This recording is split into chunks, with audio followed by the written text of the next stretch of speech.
अस्सलाम वालेकुम, कैसे आप सब? उम्मीद है सब खैरियत से होंगे। दुआ में मुझे याद रखा होगा। आज मैं आपके साथ एक छोटा-सा सिंपल से केक की मेकिंग लेके आई हूँ। और एज़ यूजुअल जो है हमारा चॉकलेट केक है, क्योंकि चॉकलेट केक की डिमांड बहुत ज़्यादा होती है। चॉकलेट फज के साथ था, तो मैंने इसके मेरे पास ना 2 हाइटेड स्पॉन्ज थे, तो एक से ज़्यादा हाइट में था, एक कम हाइट में था। मैंने सोचा कि चलो मैं एक के 2 पीस कर देती हूँ और एक का एक ही रहने देती हूँ। बट जैसे ही मैं इसको स्टैक कर रही थी, तो मुझे एहसास हुआ कि नीचे वाला टियर जो है वो ज़्यादा बड़ा है, तो उसे भी 2 में वो डिवाइड किया जा सकता है।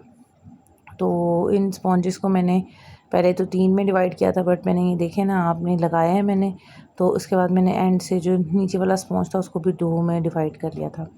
तो ये चॉकलेट फज केक था और इसके साथ इसके अंदर गनाश की फिलिंग हो रही थी, फज फिलिंग।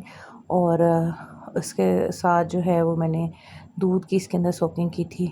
और ये जो है 4 लेयर्स में ये केक डन हो गया था।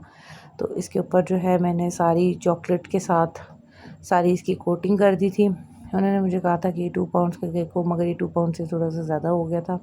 अगर मैं 1 लेयर हटा देती तो ये 2 पाउंड्स का एग्ज़ैक्ट केक बन जाना था।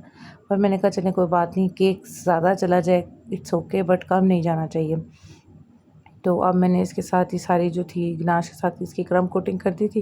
क्रम कोटिंग के बाद मैं इसको तकरीबन आधा पौना घंटा फ्रिज में रखूँगी। तकरीबन 1 घंटा मैंने इसे फ्रिज में रखा था।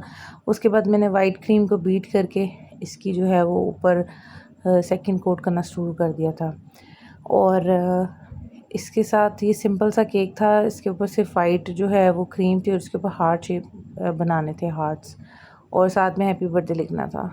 तो वाइट क्रीम के साथ इसको जब मैंने कोट किया, तो फिर इसको स्पैचुला की मदद से इसको मैंने इक्वल भी कर दिया था। तो फिर इसके साथ ये कि आसान केक था, इतना कोई मुश्किल केक नहीं था। मगर इसके साथ ये हुआ था कि एक दिन पहले इसका ऑर्डर आया था और नेक्स्ट डे जो था वो इतनी बारिश और इतनी आंधी तूफ़ान वाली बारिश थी कि सारा दिन, आपको पता है यहाँ हवा भी चलती है तो लाइट चली जाती है लाहौर में। तो लाइट इन्होंने भेज दी सुबह और मेरे पास कुछ था नहीं कि मैं इसको, लाइट भी चली गई, गैस भी चली गई, और समझ नहीं आ रहा था कि केक कैसे बनाऊँ।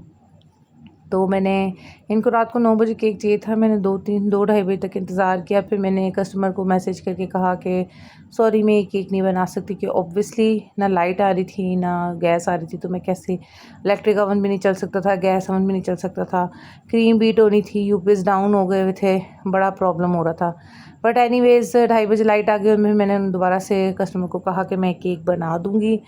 तो उन्हें भी होप हुई और मुझे भी। फिर मैंने जो है फटाफट जैसे ही लाइट आई तो मैंने इसको फिर डन किया, क्योंकि केक बहुत ही सिंपल था, ये 2 ढाई घंटे में बन गया था। तो फिर मैंने फटाफट इसकी बेकिंग वगैरह की और फिर इसकी गनाश वगैरह डन करके, तो ये मैंने इसकी क्रम कोटिंग के साथ फाइनल कोटिंग भी कर दी।